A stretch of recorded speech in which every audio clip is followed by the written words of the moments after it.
O presidente Luiz Inácio Lula da Silva, do PT, afirmou em entrevista ao WW Especial Presidenciáveis que o Banco Nacional de Desenvolvimento Econômico e Social, o BNDES, vai voltar a ser um banco de investimento. Lula afirmou que na economia não há mágica, que terá de colocar crédito para as pessoas e que o BNDES vai, portanto, voltar a ser um banco de investimentos. A fala do candidato de restabelecer o protagonismo do banco como grande financiador de investimentos é criticada por economistas ouvidos pelo CNN Brasil Business. Para Luiz Fernando Figueiredo, ex-diretor de política monetária do Banco Central, durante o governo Lula, o banco emprestou dinheiro para grandes empresas com um baixo custo, o que impediu, ao longo do tempo, o desenvolvimento do mercado de capitais. Ele diz ainda que não há evidências de que essa política tenha tido um impacto positivo. Então, aproveito esse assunto que é destaque lá no nosso site para jogar para uma análise aqui do pessoal que está conosco na Arena Eleições. E começo com você, Felipe Moura Brasil. De que forma que você vê essa proposta que foi apresentada por Lula ao WW Especial Presidenciáveis e também essa crítica que vem por parte do mercado? Olha, Evandro, a questão é onde que ele vai investir. O que se tem de histórico do Lula é o investimento do BNDES em ditaduras estrangeiras, por meio da Odebrecht, é a política dos campeões nacionais, é privilégio a empresário que já tem muito dinheiro. Foi isso que a gente viu acontecer durante os governos do PT. Por isso eu olho com muita desconfiança quando ele fala do uso que vai fazer a respeito do BNDES.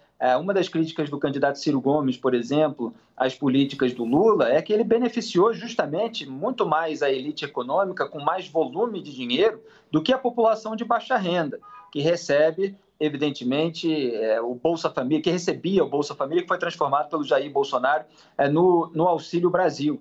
Então, é essa elite com a qual o Lula viajava, com jatinho, como era o caso do Eike Batista, como era o caso da Odebrecht. O BNDES ajudou a financiar a construção do Porto de Mariel em Cuba, teve obras na Venezuela de Hugo Chávez com seu sucessor Nicolás Maduro, tudo isso que apareceu em investigação, inclusive com depoimentos do João Santana e da Mônica Moura, que eram os marqueteiros petistas. Então houve um uso absolutamente inapropriado. Tomara que o BNDES, num eventual governo Lula, possa ser usado de uma maneira melhor para aqueles que realmente precisam, de uma maneira justa, com equidade e com a devida transparência, que faltou bastante também. Raquel Landi, quem critica diz que isso impede o desenvolvimento do mercado de capitais. É porque além do que o Felipe está falando, que é um certo mau uso desse dinheiro, porque você tinha uma utilização, como ele disse, para financiar obras dessas empresas brasileiras no exterior, nem sempre por critérios que seriam aceitáveis, mas além disso, tem um problema quando você subsidia a taxa, né? Na época do governo Lula era a TJLP, hoje ela mudou de nome para TLP. O Tesouro paga esse subsídio, você precisa transferir dinheiro do Tesouro para o BNDES para poder emprestar para as empresas, sejam elas pequenas ou grandes, você tem que inchar o BNDES, você aumenta esse caixa. E aí o subsídio pagamos todos nós. Então, você precisa ver o quanto isso é efetivo. Os estudos dizem que é pouco efetivo, que é melhor você deixar que essas empresas, particularmente as grandes, se financiem no mercado de capitais, peguem dinheiro lá fora. O Lula, salvo engano, ele já chegou a dizer em algum momento nessa campanha que queria focar mais nos pequenos, médios empresários. Era um caminho para fugir dessa parte que o Felipe estava lembrando do BNDES, dos escândalos. Da política dos campeões nacionais, dos escândalos Odebrecht, Eike, JBS, etc. Mas, a despeito disso, mesmo com esse foco, você tem essa crítica dessa distorção do mercado de crédito, porque você subsidia via Tesouro, o contribuinte paga, e aí você inibe o desenvolvimento do mercado de capitais local, o desenvolvimento desse crédito, porque você tem ali um banco enorme, público, competindo com uma taxa mais baixa. Quem é que vai entrar? É difícil. Tem uma questão que nós pesquisamos muito, que é o impacto disso para os eleitores, de fato, né? E aí tem menos a ver com a questão de ditaduras, não tem ditaduras. Até porque um eleitor mais escolarizado sabe que na Arábia Saudita ou nos outros países, lá são tão ditaduras quanto é Cuba e quanto é Venezuela, e ninguém fala disso. Só para a gente não entrar num aspecto mais ideológico relacionado a isso. Mas para o eleitor, o que pega não é essa ditadura. O que pega é que num momento de crise, que é o que ele sente hoje, quando se fala que foi colocado um dinheiro para fora e não para o Brasil, o Lula perde voto.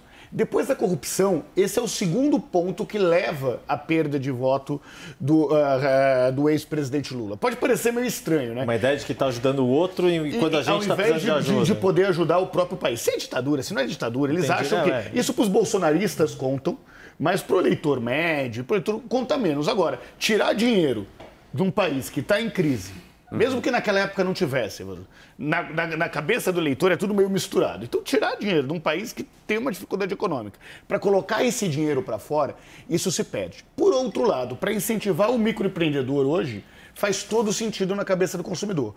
Hoje, o sonho de abrir o próprio negócio é maior do que conseguir um emprego de carteira assinada ou ter um concurso. Eu só acho que tem uma questão que, assim, a gente falar da política de campeões nacionais, sendo que é algo que, pelo menos no que foi lançado já nas diretrizes do programa, da coalizão do Lula, não está em lugar nenhum isso, tá? Muito mais na pequena e média, micro e pequena empresa.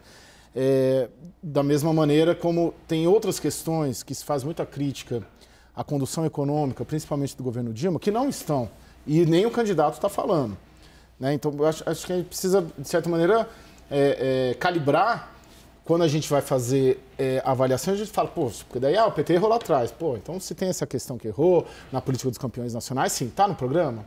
O candidato está falando, o vice está falando, o Guilherme Mello está falando, o Aloysio está falando, o Aloysio Mercadante, que coordena o programa de governo, não estão falando sobre isso. Da mesma maneira, a forma como eles estão colocando a montagem de governo. O que o Lula está falando? E tem que ouvir o que está falando. Pode chegar ano que vem e fazer outra coisa. Mas está falando de frente ampla, está falando de coalizão com 10 partidos. Não creio que vai ser um esquema sobra de campanha distribuindo mensalão para os parlamentares. Já sabe que errou. Não creio que um esquema como o Petrolão, como o da Lava Jato, vai estar presente também. Não creio, não quero crer, não gostaria de crer, considerando, claro, evidentemente, que o Lula vence a eleição. Estamos falando nesse contexto. Porque muitas vezes face à crítica, principalmente à era Dilma. Poxa, o Lula já fez a crítica da era Dilma em diversas questões. Da desoneração já fez, tarifa de energia já fez. Isso já foi feito. E não está se falando que fará isso de novo, caso vença as eleições. Sim. E só um terceiro ponto, nessa questão da economia da era Dilma. O PT não está no poder já desde 16. A gente está em 22. São 6 anos já. Então, os governos de direita que sucederam o governo Dilma Rousseff, Temer, Bolsonaro, que em termos econômicos é muito semelhante. A linha econômica do Meirelles, da do Paulo Guedes, você tem muita coisa parecida. Também, o estado que estamos hoje, não dá para a gente culpar tão somente o que aconteceu na era Dilma na condição econômica. Você tem 6 anos aí de gap para ajudar a entender o estado que a gente está. É que, para mim, Caio, isso é um pouco confuso quando a gente olha o programa de governo. Sim, eles não falam em dinheiro em reeditar a política dos campeões nacionais, mas eles falam de usar o BNDES para incentivar arranjos produtivos nas áreas em que somos competitivos.